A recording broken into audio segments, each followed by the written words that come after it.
Welcome everyone to the EED webinar on 4th. It is webinar 24 and our theme is the alchemy of law of attraction. So this is going to be a little bit of a different way of presenting how law of attraction works. There's going to be a more alchemical perspective to this, and we're going to show how law of attraction can become something more transpersonal rather than ego-driven, because normally people look at law of attraction and say, I want to manifest something that I want, but that could be coming from pure ego, and the intention may not be pure. What I mean by that is that the intent to create could come from fear and emptiness, which means that's coming from a place of avoidance, avoiding something that we need to face, deal with, or learn from. This has to do with, in other webinars, we talked about resilient self, pathetic self. So are we using law of attraction from the pathetic self, which is from disconnect, or are we using it from the resilient self, which is connected to source? And therefore we'll get a more pure flow of co-creation when we come from the resilient self. I've got to find my voice. Okay. All right, I think that's all clear now. So I'm going to give you a pragmatic overview of the law of attraction, and the particular focus is on the transpersonal aspects, meaning getting beyond ego so that we can use the law of attraction in a more co-creative and pure way. And that still will set our creative energies in motion, but it comes from a different context. This comes from thriving as opposed to struggling to survive. And it creates more of a flow with the world around us so that we are in harmony with what we're creating and the world that we're in. This will give us some simple ways to strengthen our willpower, from resilience, creativity, from resilience, vision from source, and ways to purify our desires. And what I mean by that is to shed the ego aspects out of the desire and find what's the pure essence behind the desire. And then that makes a stronger creation. And then how do we deal with obstacles and resistance? Because in anything that we create, we're always going to meet obstacles and resistance and challenges. If we're coming from ego, they look like blocks in our path. But if we're coming from resilience, they will actually become lessons that we can learn that actually reinforce the creation, and they can reinforce and further purify our intention. So hopefully this presentation and webinar will already start shifting our relationship with obstacles and challenges. Does that bring up any comments or questions from you, Peter, as we go through this? No, not yet. Okay. Excellent. Now, Peter, I know you've seen this before. For those of you listening to the recording, I always do a brief overview of what is emergent essence dynamics, what does it do? This is a model, it's a practice, it's a philosophy, it's more than just a philosophy or concept, it's pragmatic, and it's a practice and a discipline of how to work in relationship with everything. And the fundamental premise here is that everything is in relationship, it follows, and every relationship follows a unique pattern that is fractal based, and that pattern works in cycles. And it is the patterns that are driving the person and the issue.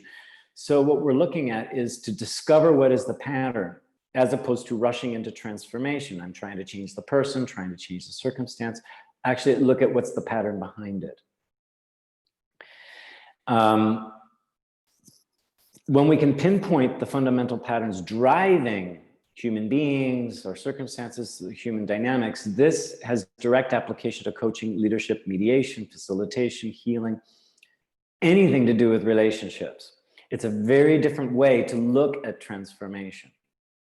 And it actually becomes more of a transmutation of what's going on, meaning a more a purification process of what's happening in these patterns that can actually exalt the human potential available in the patterns, as opposed to fighting off the pattern or struggling through the pattern or trying to win or trying to lose.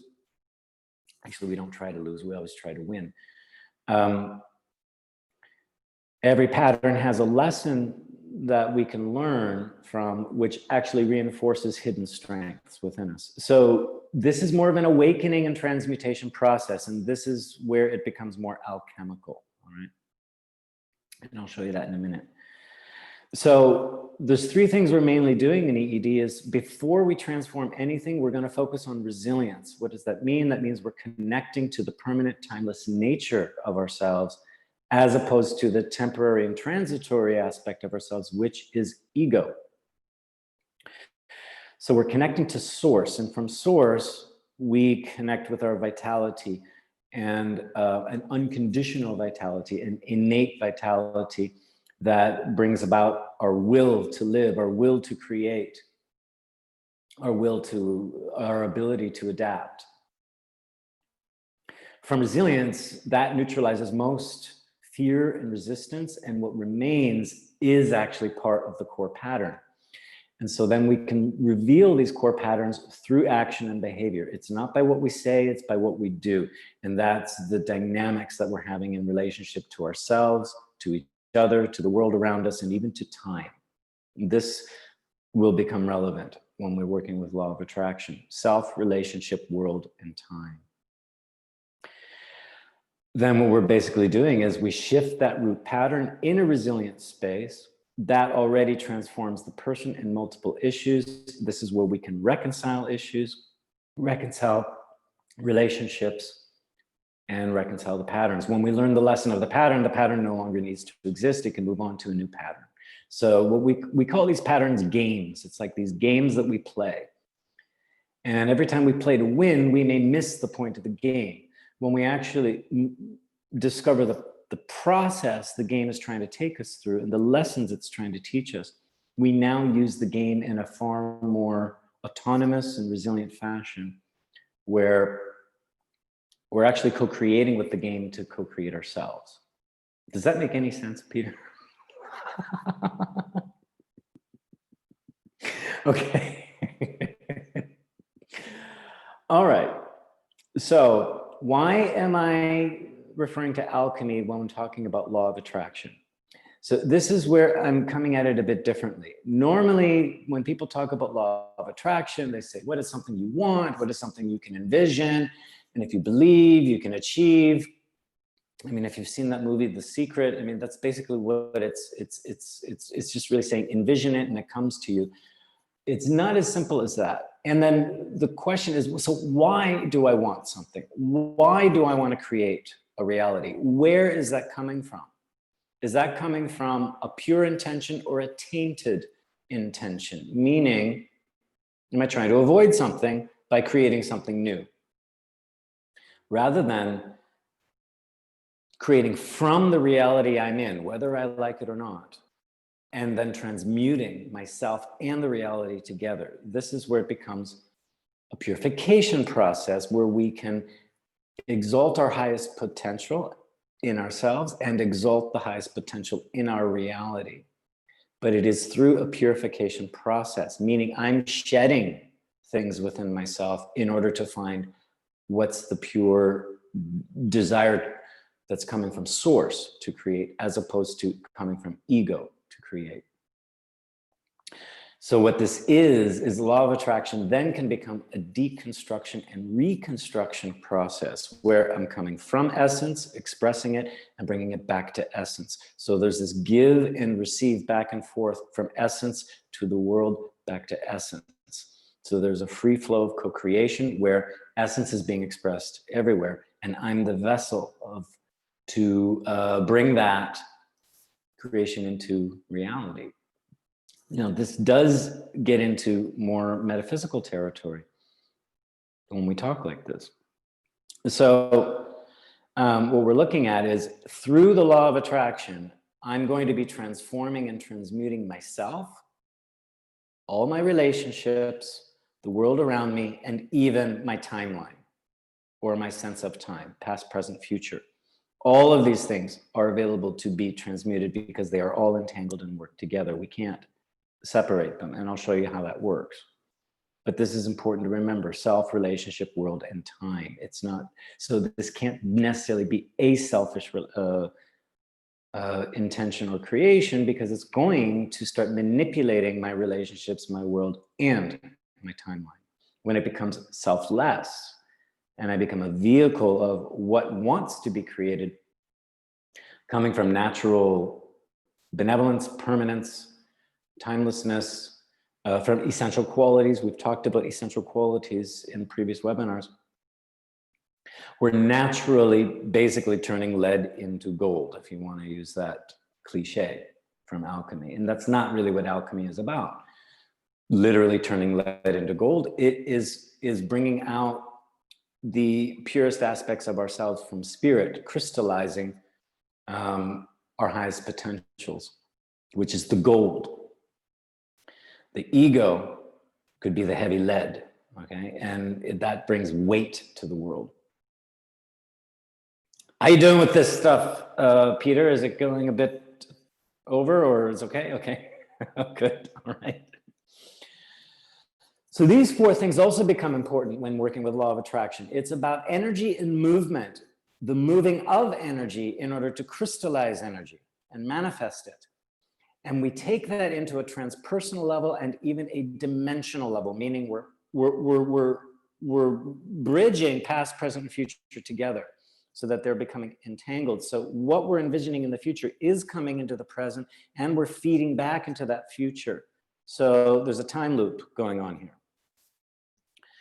And it all starts from within, from ourselves, our own energy, and how we move that energy within ourselves, and then how we move that energy outward, and then how we move ourselves outward, and then how we move ourselves across the dimensions of time. It's easy to imagine past, present, and future. We can start pulling things in from past, present, and future into the present. The only place we can create from is the present, but we can access, let's say, like from the last webinar, Shamanic Vision, into the, we can access the dream state, so we can envision other realities and start pulling those realities in. All right, that's what I'm meaning by crossing dimensions here. It's not, I'm not going to get into magical stuff like I'm leaving my body and traveling, whether that's possible or not. What we're really doing is we're calling things into existence from our own will and vision. So this is a balance of give and receive. A lot of people look at law of attraction just like, well, I'm attracting, so I'm taking. But that creates an imbalance. There is a free flow of co-creativity. For everything I'm doing and sending, I'm receiving signals back that I can further create from. So give and receive, send and receive become very important in order to set the law of attraction into motion, all right? These are all alchemical processes themselves: the deconstruction, reconstruction, working with energy, movement, action, where it's moving into the transpersonal realm, and everything is a give and receive. It's a flow. There's nothing added, nothing taken away necessarily, okay? Any questions or comments there, Peter, on on what you're seeing here? No, no questions yet. I'm doing good. Okay. Is this sounding strange? Because of the empty room? No, it's okay. No. Yeah, I know. I just moved in, so I have to put up some things to absorb sound here. Like I have no materials, no couch, no nothing. So it's, yeah, sounds bouncing off the walls. So I apologize for sound quality this time. All right, so everything begins from source, meaning the source is within myself and my connection to the source that's found everywhere. So this is meaning before we even get into law of attraction, we're establishing a flow state within ourselves. We've talked about this in other webinars, particularly, what was it, webinar number 9, core vitality and resilient well-being. How do you access, and there was also creative flow states. I forget what number that was, but that came a bit later. I think that was back in August, maybe, or July. We want a flow state of essential energy. This is what's going to establish a free flow of vitality, where we feel, where we are connected to our resilience. This feeds our well-being. This also brings in creativity, and it ignites our willpower. How do we start? We can take any energy and distill it into its pure essence. Find the source location of where that energy thrives or lives, which will be in a body center somewhere. We want it to be tangible. So what's the sensation of that energy? And we want to find out what's the special quality or the unconditional quality of that energy. So it could be like, I have unlimited strength, or I have unlimited creativity, or I'm feeling love or unity. These peace, love, unity, creativity are basic essential qualities. We've identified 10. There's another webinar on that, the 10 essential qualities. It's a follow-up from webinar 9, core vitality and resilient well-being. Once we start this free flow of energy, there are 4 main things that happen. So we can take energy from that center, we can let it go down to our feet, back up to the center, up to our head, back up to this, and then back to the center. And this creates a circulation, a perpetual circulation, where we can let go of toxins, fears, anxieties, okay? We can take in vitality, we can give inspiration, we can receive insight and wisdom, all coming from this essential quality we're feeling. This creates a balance of energy within ourselves. Now, how do we make it transpersonal? Is we can extend that loop beyond ourselves. So letting go and letting that energy go deep into the earth, that connects us and grounds us. And then when as we feel rooted, we're taking in extra energy from the earth as well, as it supports us. That mixes with the essential quality. Then we can give it out to the sky everywhere. There's a natural generosity that comes with that. And naturally that energy comes back in, and we're receiving creativity, inspiration from source. So you have source within your center, source within the earth, source within the sky. This plugs you in to the world. So you're not sitting here in an isolated bubble trying to create something with yourself. You're getting essential energy flowing within you, and then you're plugging it in to both earth and sky. Now you have a context. You're now in a universe. You're now in a world with a foundation and unlimited space above and unlimited space around.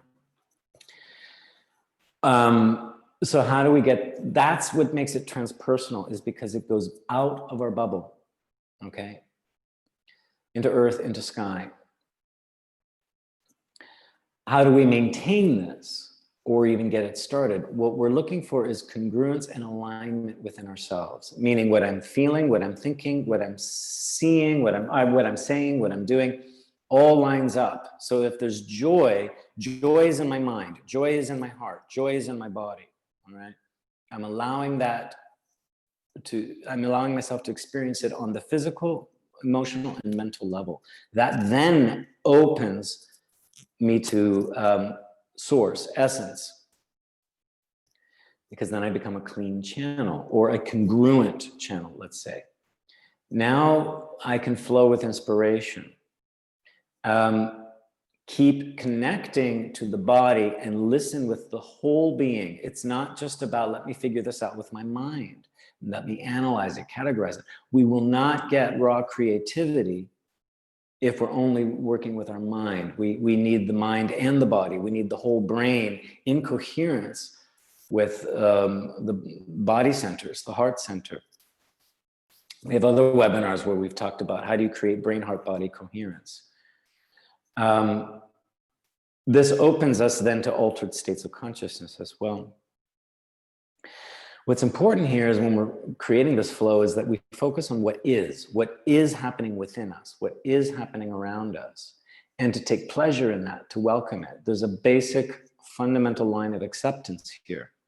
It's not about pushing the energy. It's not about saying this isn't enough. It's not intense enough. No, for whatever is happening, take pleasure in it. Find the enjoyment and let it feed your well-being. Feeding the well-being is what actually starts amplifying the energy, and it will flow even more. So that it becomes self-generating, self-perpetuating, and this is unconditional. I don't need to cling to this energy. I don't need to control the energy. It flows in and out, and this then can work horizontally, which we'll look at next. It's a free give and receive of energy. I'm giving out to the sky. I'm letting things go to the earth, but I'm also a channel to take things in and receive. That allows us to connect to source, and then it purifies the desire. We're going to talk about desire next. When we're coming from pure intention, pure desire, we're in harmony with what's around us, as opposed to trying to control or manipulate what's around us or within ourselves. And it's from that flow that we're going to get the raw creativity. And the raw creativity can come from any of these sources, the source around us, above us, below us, within us. Okay. Any questions there? Or I know I'm moving fast here, but. No, no questions yet. Thanks. Okay. Making sense so far, Peter? Yes, I'm following you. No problem. Okay, good. All right, so don't know why that dot didn't get hidden. All right, so let's see. So flow is about action, all right? And when we're creating this internal flow, this is where everything is coming from self. Self is the entry point of creative inspiration, okay?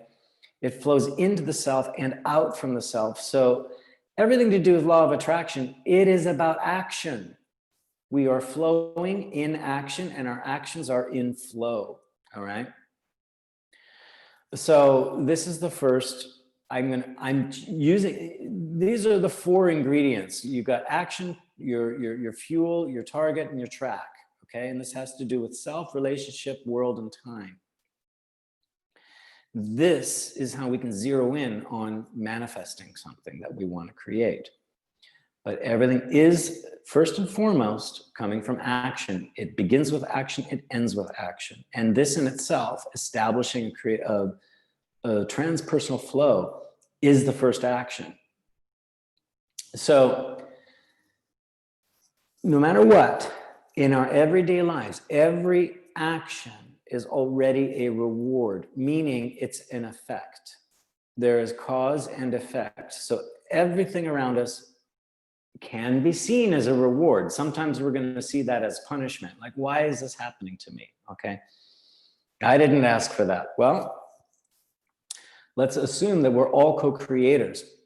Are we conscious co-creators, or are we creating unconsciously? That's the difference. Okay.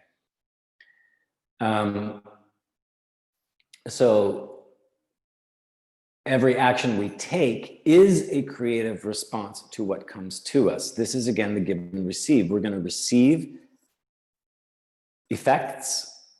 We're going to be in creative response to that. So we put out another cause, which for every effect, there is a new cause. For every cause, there is an effect. It's like a chicken and an egg, all right? So this is important. When working with law of attraction, every action you take is a creative response. Every action that is done to you is already a reward, a fulfillment of what you're creating. The point is, how do you filter that to become a reward for you, as opposed to throwing it away as if it's doesn't belong or it's an obstacle? So This flow is your source of creativity, resilience, and well-being. So this is our primary place to be. We can retreat here, recharge, and then go back into action. This is where we get our creativity.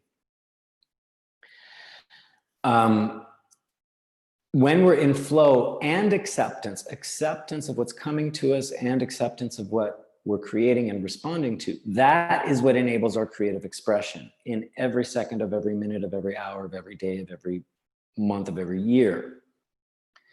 So what's important here is that we are receptive to our environment, that we're receptive to ourselves from outside, inside. There's always signs, signals, and circumstances. These circumstances are signs and signals that help lead us on the path of creation.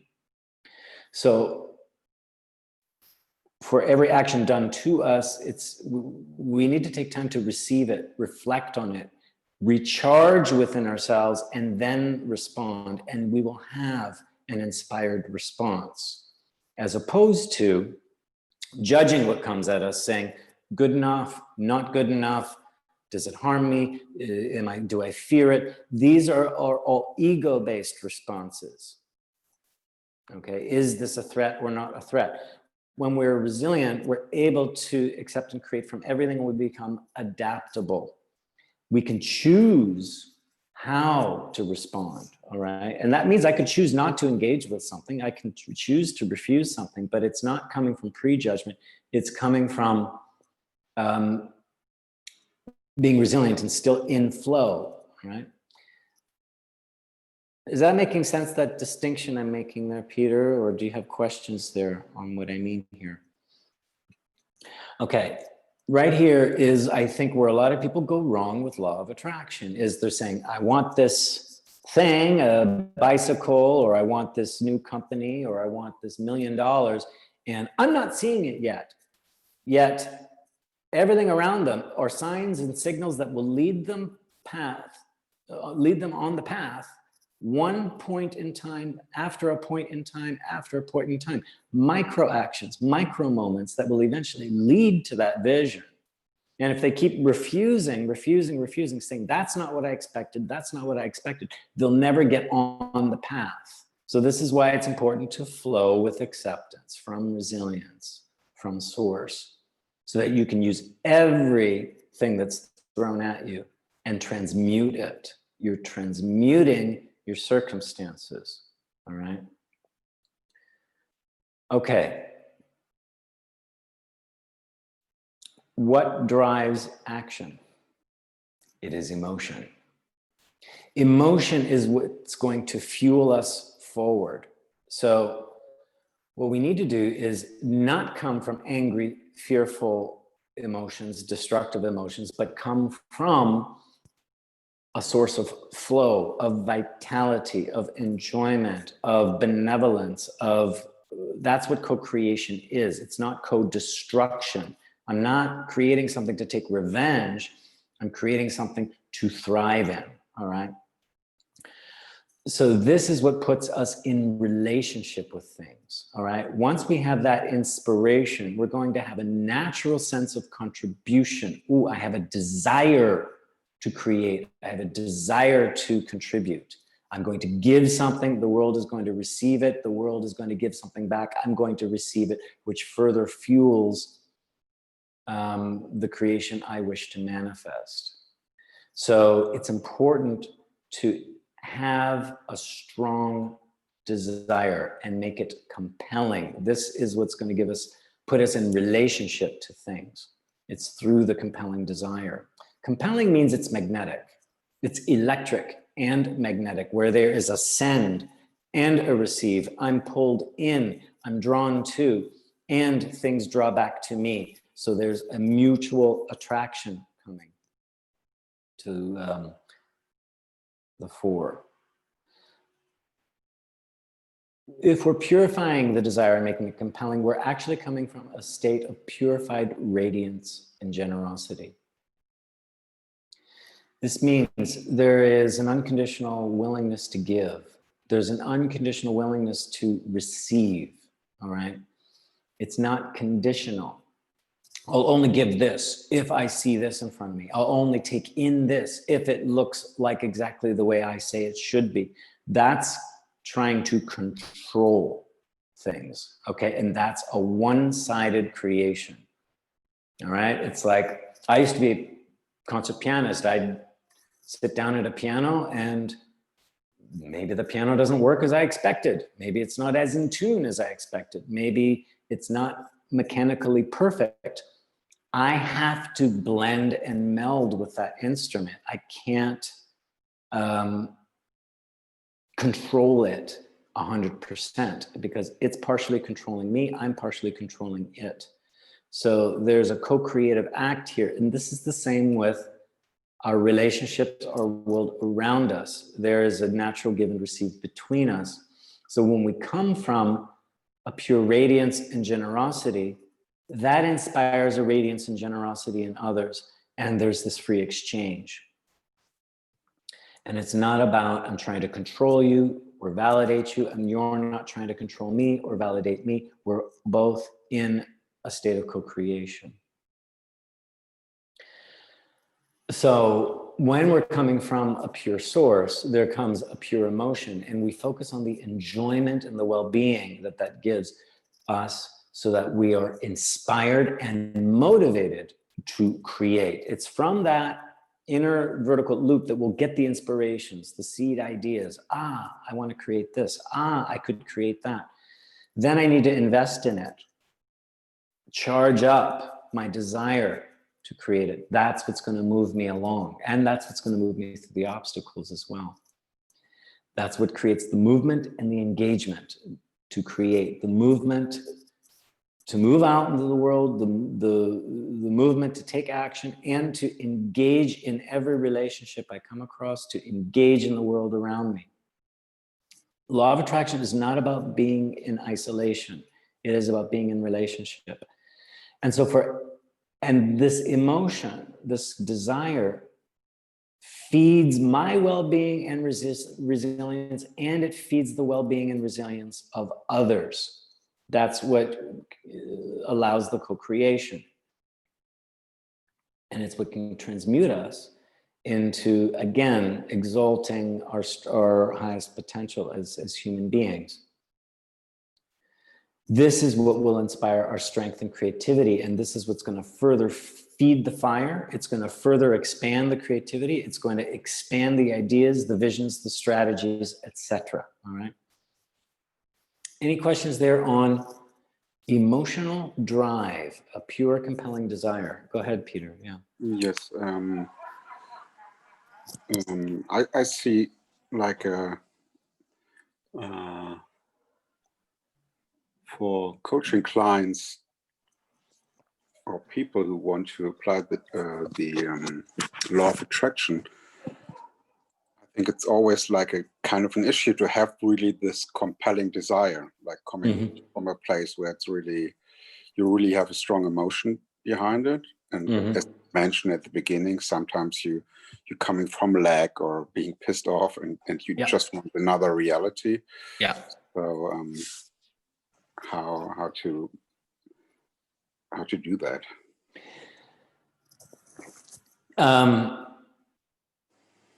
So I'm really pissed off with my job, my world, everything is against me. So I'm going to start my own business and I'm going to show them I'm going to do it right. And my business is going to be better than theirs and I'll undercut the competition, right? That's coming from a very angry place, which is potentially destructive, which is potentially cutting them off from relationship, because what they're really doing is it's just become self-serving.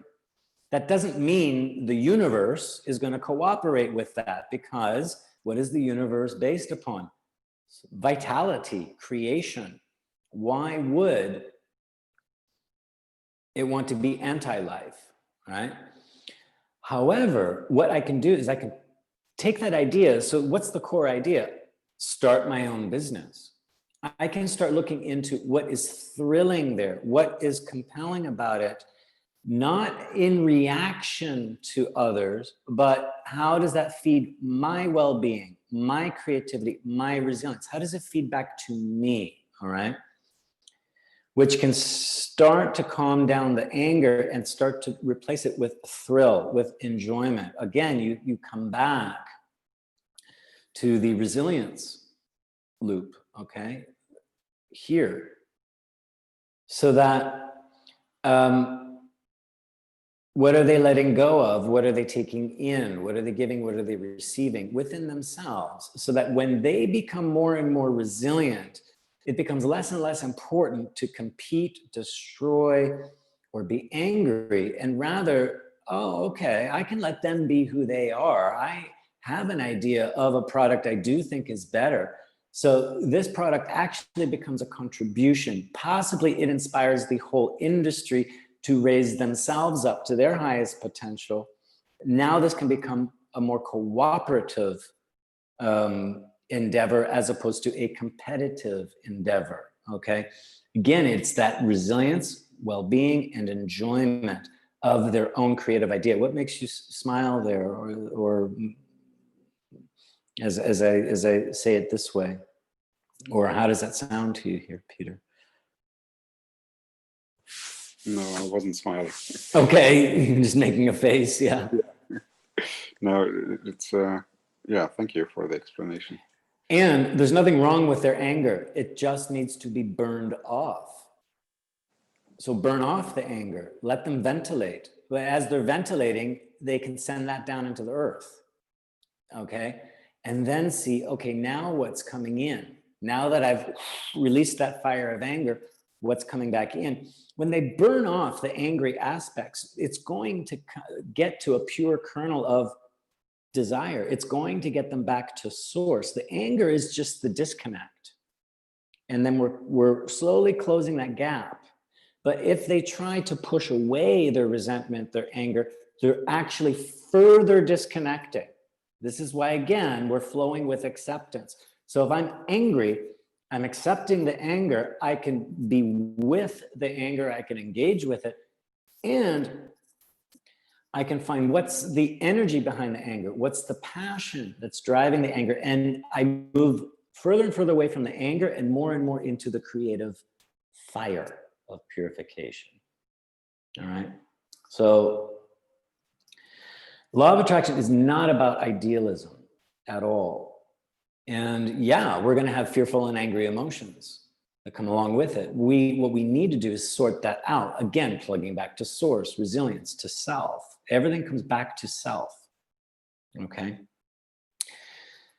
And this is a continual process. Purifying self, purifying the fuel, and then that purifies the self even more. It purifies the fuel. This isn't just like I got to get this done and then I got to get this done. These are symbiotic, okay? Self in relationship, okay? Then we can start looking at, now that I've got the fuel, I'm going to start moving through the world. I'm going to leave home, go to the outer world, create some things. I've got functions, tasks, things to do. Then I take that back home. I recharge, I reassess, and then I go and create again. So there's a movement through the world, and I'm creating a purified and resilient relationship with my world as I interact and participate with the world. And therefore, why am I moving? So there's a sense of purpose and contribution and function. So from that vertical loop within the self comes natural strengths will emerge from source, all right?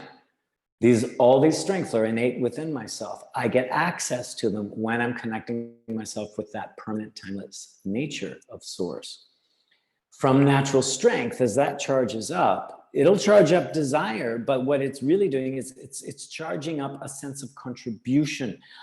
From this strength, I naturally want to contribute something or use the strength in some way.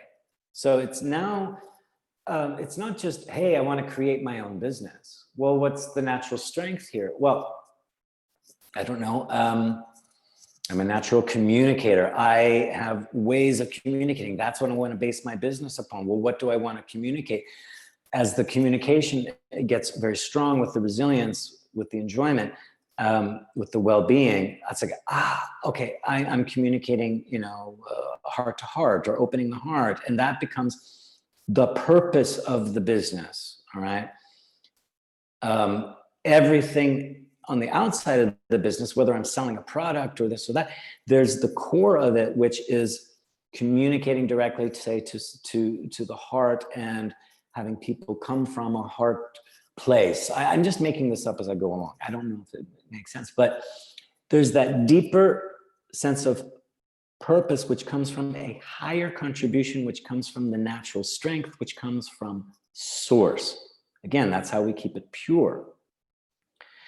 Then we can offer that contribution to the world around us, and the world can offer something back, so that we're able to offer the strength. Okay, so it's not a negotiation, it's a free exchange, but the offer comes from me first. It's not give me my business and then I'll open my heart. No, I open my heart and see how that affects the world, and the world says, okay, there's a benefit here. We're going to provide more of the path for you to open your heart more, so we can receive more of your heart. Do you understand? This is a chicken and an egg, all right? But if I want to create, I must make the first move. So what this is I'm opening myself to the world, as opposed to waiting for the world to open to me. That's another mistake with law of attraction. Oh, I have a great vision. Oh, I want this thing, but I'm waiting for the world to make the first move and show me a sign and give me, the opportunity I'm waiting for. And I'm not going to do anything until then. That's that's not even common sense. With a business dealing, you've got to put your money down. You've got to invest. There is some risk involved in that. All right. When you're trying to manifest a new reality, it's not arrived yet. This will be more relevant in the next slide when we talk about vision. But you're putting yourself out there as if it's already happening. So therefore, you're already functioning like I'm already running my new business, all right? Whether my business is there or not, my mindset is already there, all right? And again, it comes from a generosity of spirit. Then the universe can provide, and sometimes the universe will provide challenges, obstacles, and lessons as you move through the world. So it's not like, oh, I'm going to have a good day every day. In order for me to make this contribution, some people block that contribution. Some circumstances block that contribution. That's not meant to say you can't contribute. It's meant to say, rethink your contribution. Awaken to other deeper aspects of what that contribution is, okay? So that it can reach everyone everywhere, all right? Not everyone is going to be in your line of thinking. So again, when we come from our resilience loop here, this is what makes us flexible and adaptable, so we can meet challenges and obstacles from a creative place. If we look at obstacles as lessons to learn from, it becomes an awakening, and that can actually awaken new strengths and reinforce the strengths we already have. So already, if we assume the universe is already participating, it will provide. It is already providing. We need to flow with what it is providing, whether we like it or not. At first, we may not like what the universe is providing, but what the universe may be providing is an opportunity to awaken something within ourselves, all right? And this is happening on a daily basis as we take action in the world, making higher contribution. We are moving and sending. We are not sitting on our ass, wishing and hoping for the reality to change. We are taking action in the world, all right? So we have to go out there, make contributions that has an impact, and then receive the rewards back from all those little contributions we make, receive all the little rewards, and come back home, reassess, rest, recharge. Okay, some people are just act out there in the world and they get exhausted, they burn out. No, let the world give you something back. Let it yourself receive the rewards and the lessons. That further inspires your creativity. Then give that out again and see how it is received. And then take back what you're given. Any thoughts, comments here on our relationship to world and being on purpose, coming from higher contribution? This is all about movement, creating in movement. Any comments, questions there, Peter?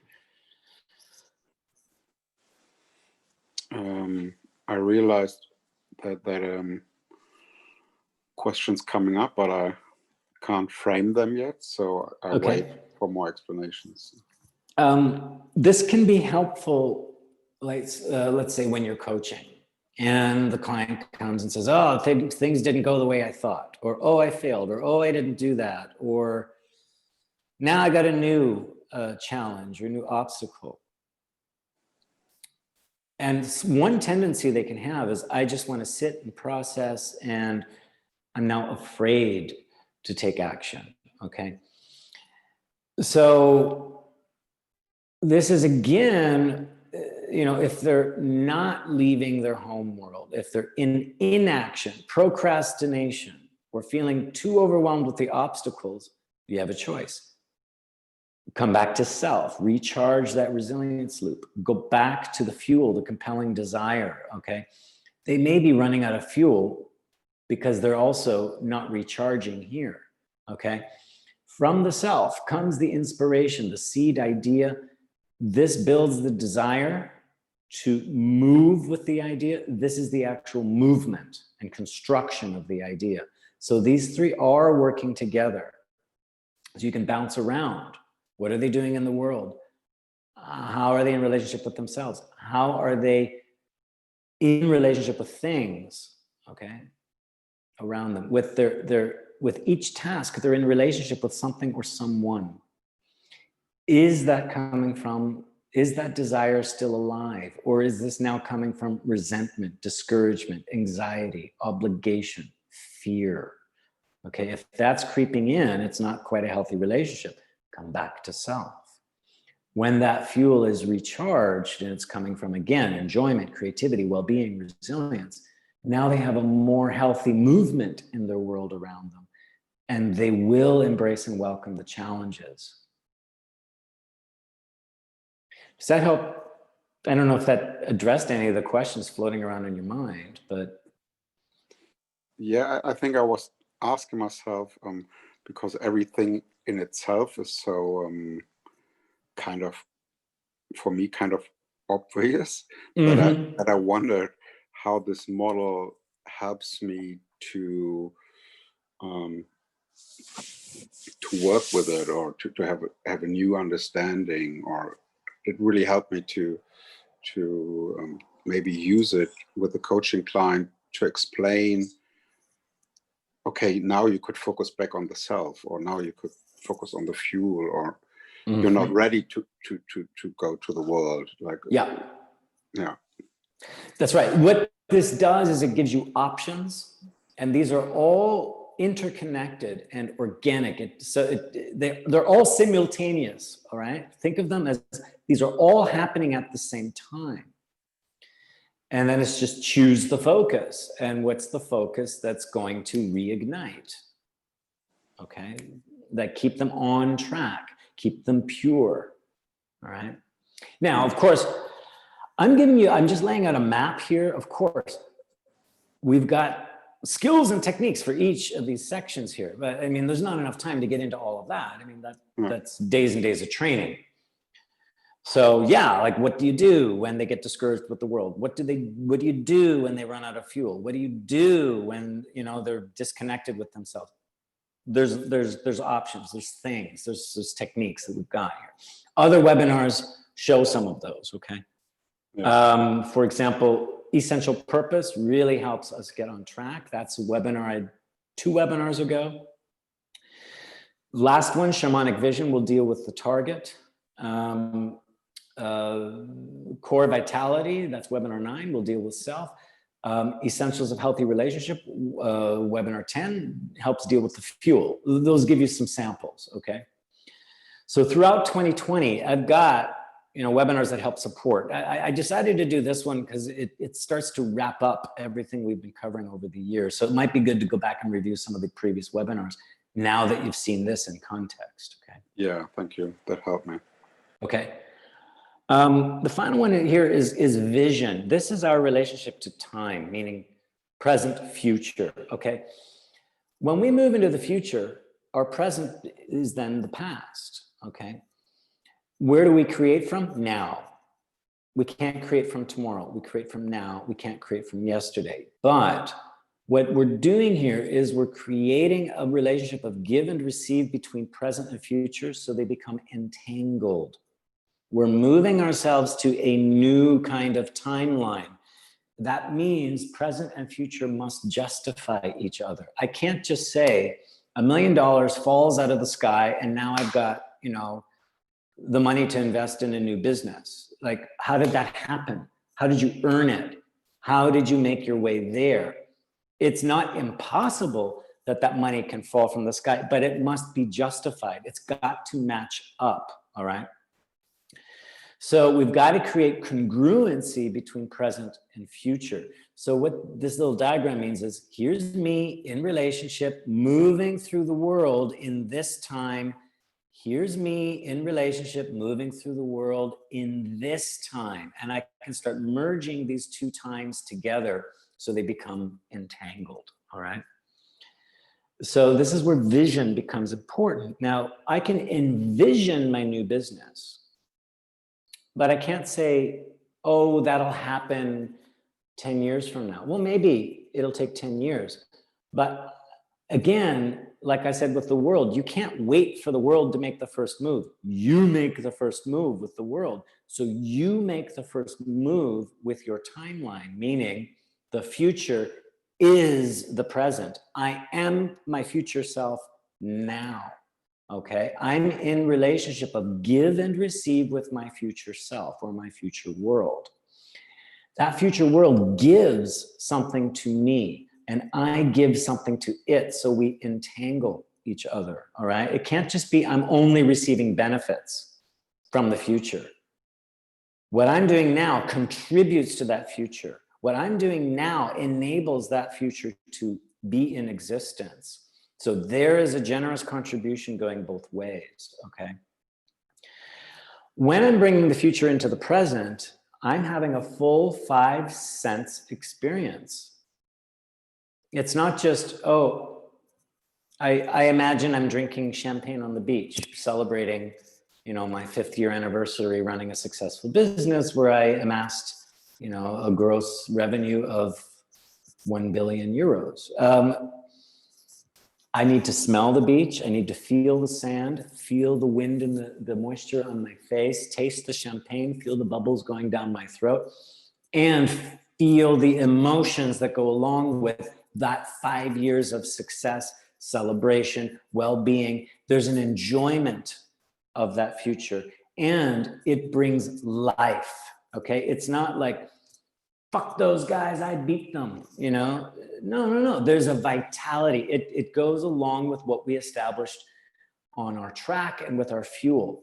This is about contribution and receiving the rewards of the contribution and being inspired to contribute more. So a very simple metaphor is, if I am the rainmaker, if I'm the shaman that's going to do the rain dance to make it rain, I'm not going to just, you know, do the dance and hope it rains. No, it's already rained. I can smell the rain. I can feel it on my skin. It's already in the past. It has already rained. I'm entering a reality with a reality, if that makes sense. So when I'm constructing my vision, it's not just a full sensory experience where the future is now. It's like I'm creating a vacuum sealed can. It's already created. The idea is already fully formed. It's here, it's concrete. Now I just open the seal, and the universe has to rush in to make it so. All right. It's not like I hope it happens. No, it's already here. And then I just break the seal. That means I'm opening myself. All right. Again, so that the universe can rush in. I create the vacuum within myself, so the universe rushes in and has to fulfill it. It has to fulfill it. That's what I mean by a symbiotic relationship. Your end reality is already accomplished. Whether you're the only one that believes it or not, that's enough. It is already here. I am a successful businessman. And that's how I think and I feel and I interact. That's going to affect my relationships, and it's going to affect how I'm living in the world. And it's affecting every action I take and every reward I receive, because it's all according to this reality that I'm bringing into the present. Does that make sense? It's a perspective. It's more than just a perspective. So then what about when I'm meeting obstacles and challenges in today's world? I can go to the future and say, look, at my end reality, how did I deal with those obstacles? This can become a source of wisdom, inspiration, creativity, but also willpower. That I'm building a bridge, I'm crossing that bridge, I'm already over the bridge, I'm crossing the bridge, I'm being inspired to cross the bridge. So in a way, it's like I'm living in a couple of dimensions at once. I'm here now, I'm crossing the bridge. I'm also already at the end of the bridge. That can inform what's needed as I cross the bridge, all right?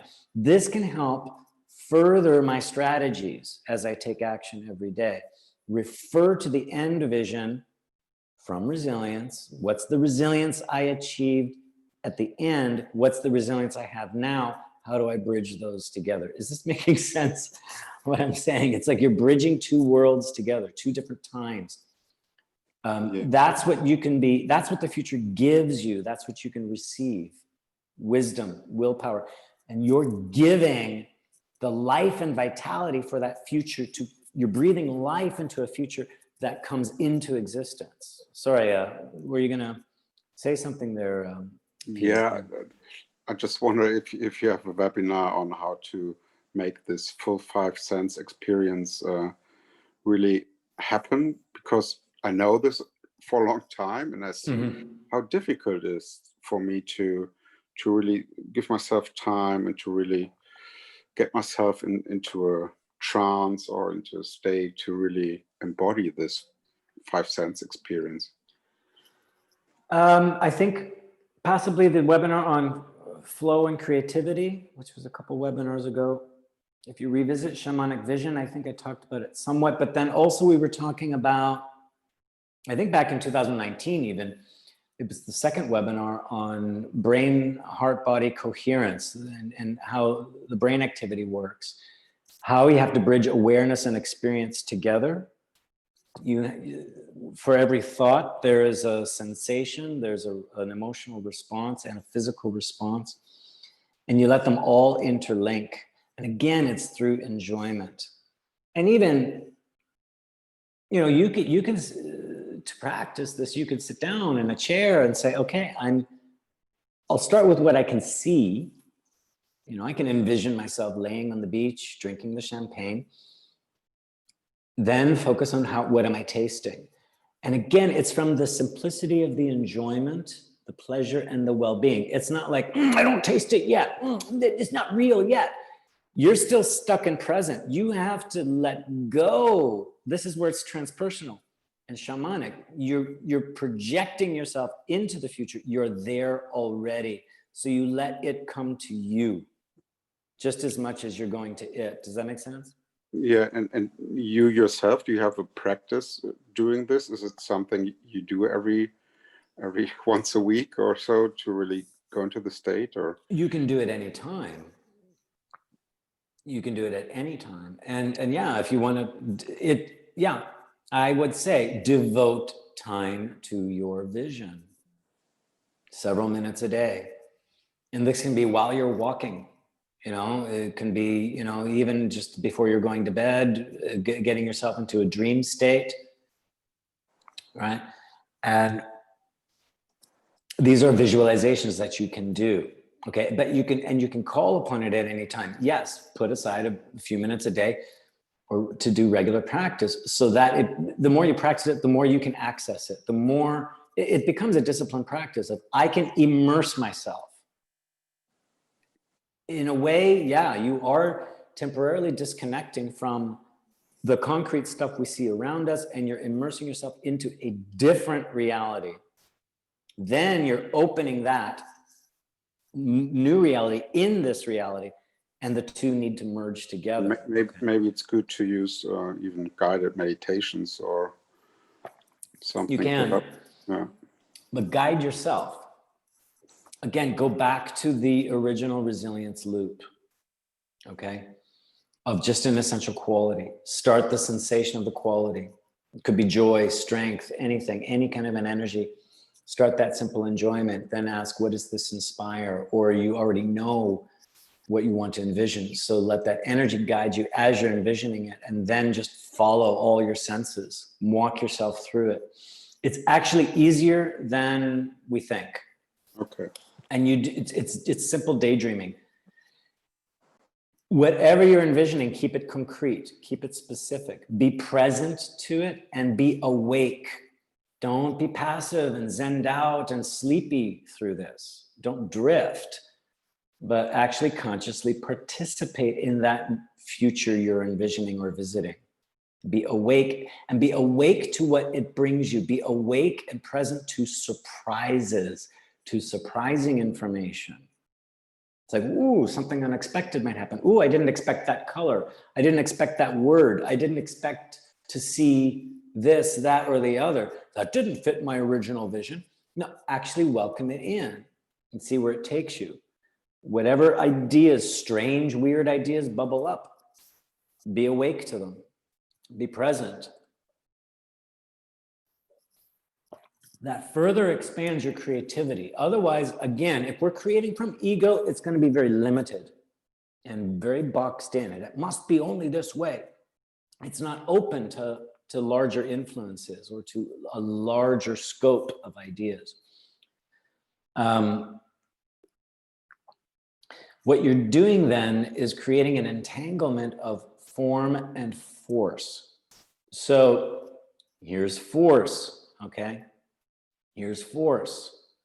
Here's form, here's form. You're bringing form into your current reality, okay? You're working with form. You're using the force, the fuel, okay? You're breathing life into a structure, okay? So your vision is creating the container and the structure, then you're breathing life into it. So that's what I mean by an entanglement. Then the more you breathe life into the structure, the more the structure will start to create, morph, and change. All right. Then that feeds back to the force. So think of form and force, structure and movement. All right. Energy and structure. Okay. Any further questions there on working with the vision? So what we're doing is a transmutation of self in relationship with others as we move in the world, which transmutes our entire timeline. That's how we bring a new reality into being, right? So this is working transpersonally. This is working with energy exchange. This is working with actual physical territory around us. And this is working multi-dimensionally, all right? Meaning past, present, future are coexisting here. If we're not allowing us to work dimensionally, then all we're doing is functioning in a world, and we're really not bringing a new creation into being. Every artist needs to envision their creation. Every artist needs to allow it to fully form in their minds concretely. Then it becomes easier to actually do the work in the world to create the creation, all right? This is why being concrete and specific is very important, and allowing yourself to be affected by what is concrete and specific. Okay.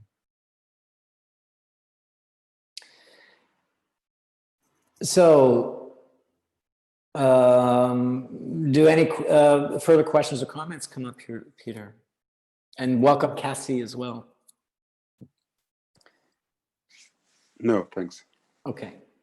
Well, I'll do this in summary. And again, this is a different way of looking at law of attraction, okay? From the more transpersonal aspect of it, not from the ego aspect.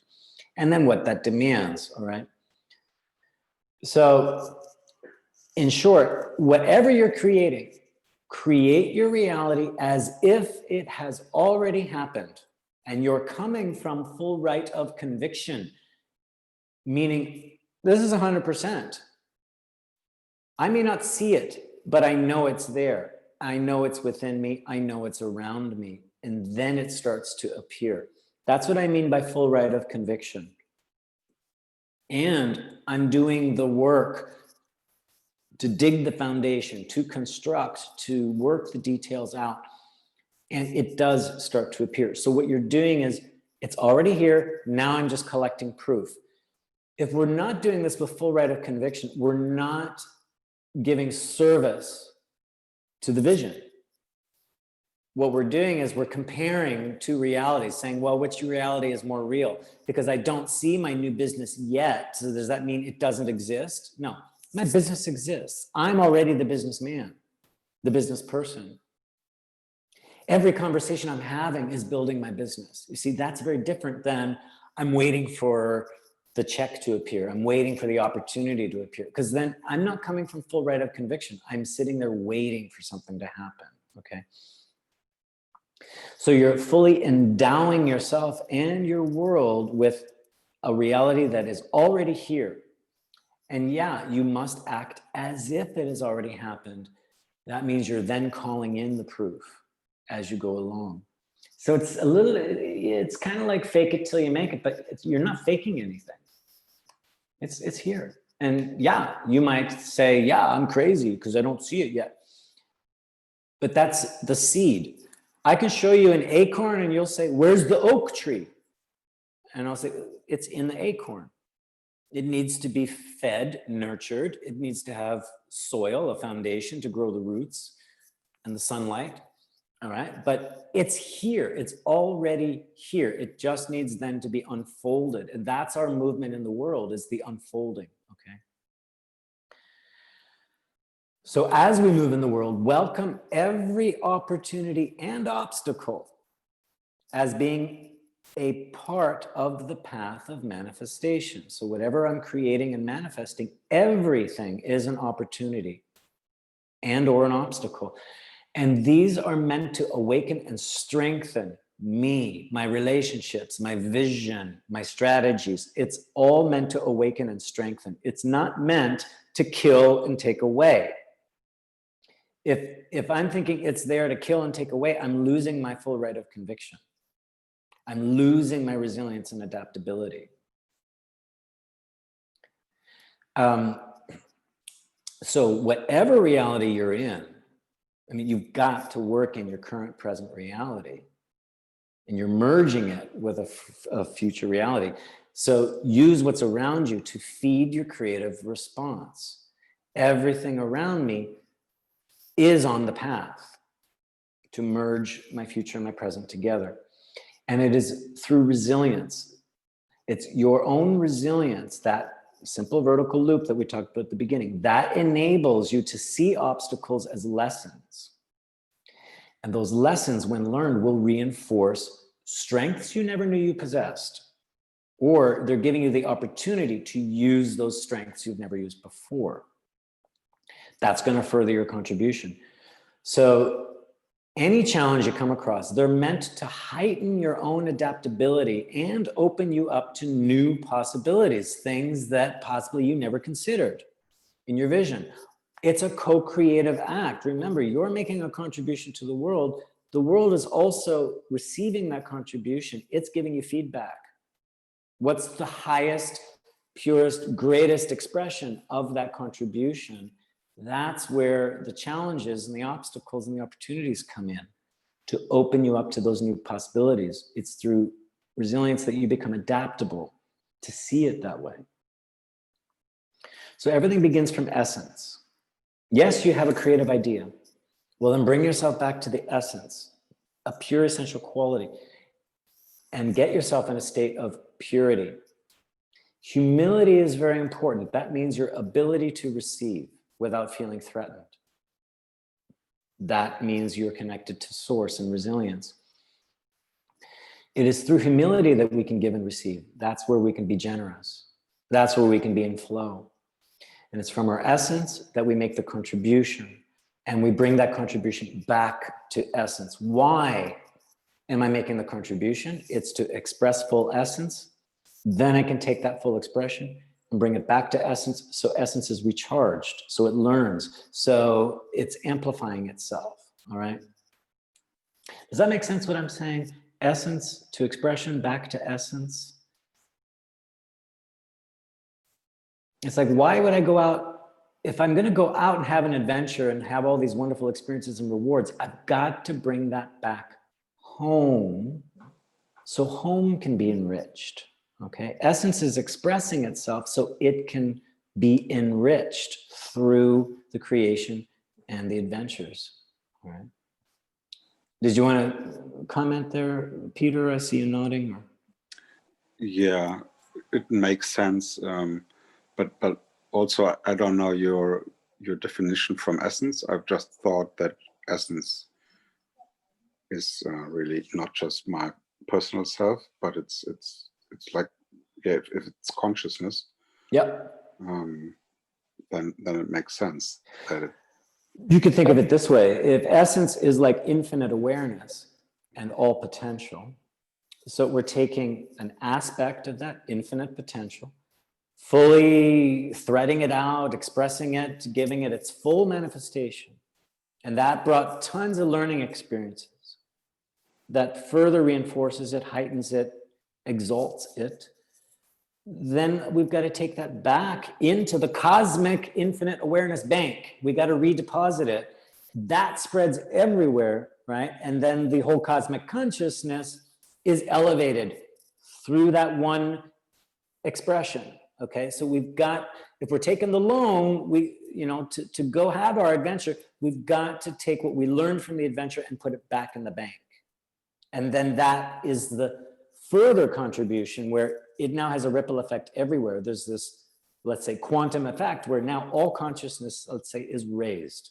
So you've learned from building your business. Now that goes back in the cosmic web, and now everyone is elevated a level and they have more ability to do what you did. So that's another way to explain it, right? So you bring it back. You don't just take it and run, and meaning you disconnect. So it's from essence to expression back to essence. And bringing it back means, yeah, can mean different things in different situations. Or Yeah. And it could simply mean accept the rewards you're given. I know many artists, they work hard building a show, producing it, whatever, and then they perform the show, curtain goes down, they don't even listen to the applause. They're like, that was crap. I could have done better.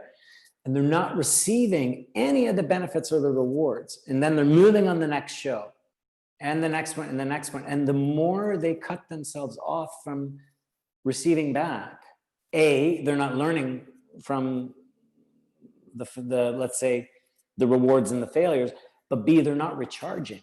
And so by the 5th, 6th, 7th show, they're getting burnt out and discouraged.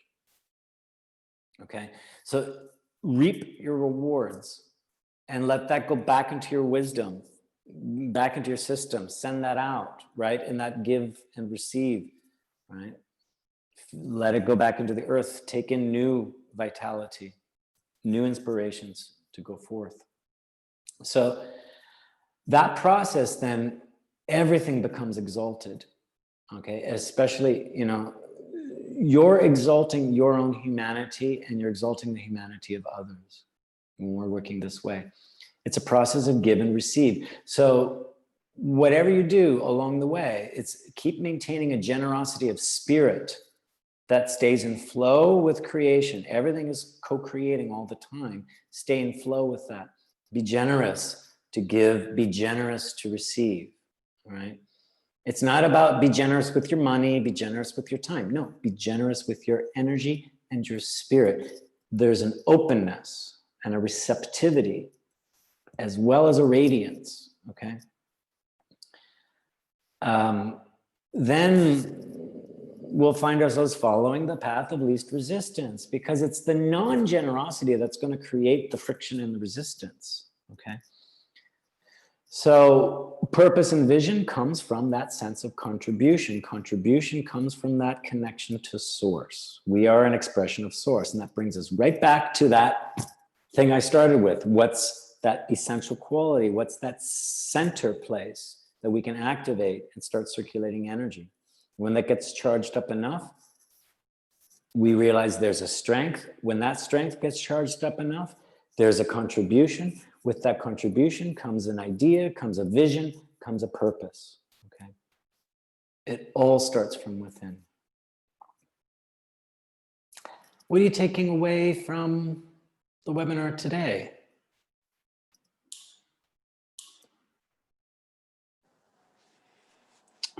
Thank you very much. You're welcome. For me, it was very inspiring, and I put a lot of thoughts and practices into the process of manifesting my desires. And I realized that the model with the force and the form helped me to really see that I'm a little bit stuck in the self and the fuel part. Yeah. Always wanting to go to the world, but not really knowing how to vision. Or so I think I will put some extra time into of course the first stage. I will review your webinar on building resilience and connecting to these qualities, and from there building this bridge to my vision and practice being with my vision, and then from there connecting to the world and taking action there. And remember, these are all interconnected. Again, it starts from self, right? Then you can send over and start building a vision. That vision comes back to you. That then can contribute to the desire. It can then contribute to the higher, what's the higher contribution? Higher contribution feeds the vision. The fuel feeds the vision. Like, this is all back and forth. These are all interconnected, all right? Yeah. Now, maybe, for example, you get an idea, a seed idea of a vision. Maybe you get a sense of higher contribution, or you just have a desire. You can start from there too, but feed it back here through the self. This is the purification process here, okay? So you can really start from anywhere. Then you start to weave these elements all together, okay? And they all inform each other. So that's another simple way to remember. It's not step 1, 2, 3, 4. It's not so linear. It's circular. It's cyclical, okay?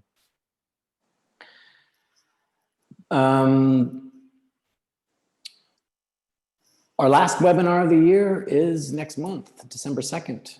And it's working with the 7 Hermetic principles. Maybe you've not heard of the 7 Hermetic principles, but it's kind of related to this law of attraction.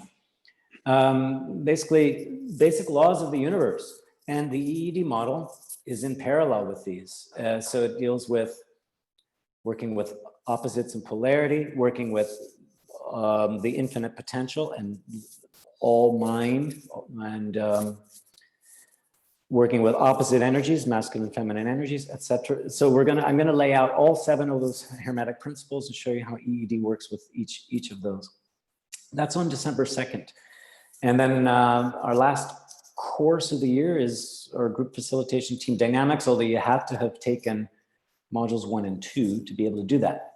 But I'm thinking about offering module 1 one more time around mid-December. If that happens, I'll let you guys know. I'll announce it and send you an email as well. For those listening to the recording, feel free to contact me. info@essence-dynamics.com. Visit the website, essence-dynamics.com, or you can see more webinars on YouTube at EE Dynamics, and that's also the same handle for Facebook and Twitter. So for everyone that was listening here, thank you very much. And thank you, Peter, for being here. Thank you, Cassie, for being here.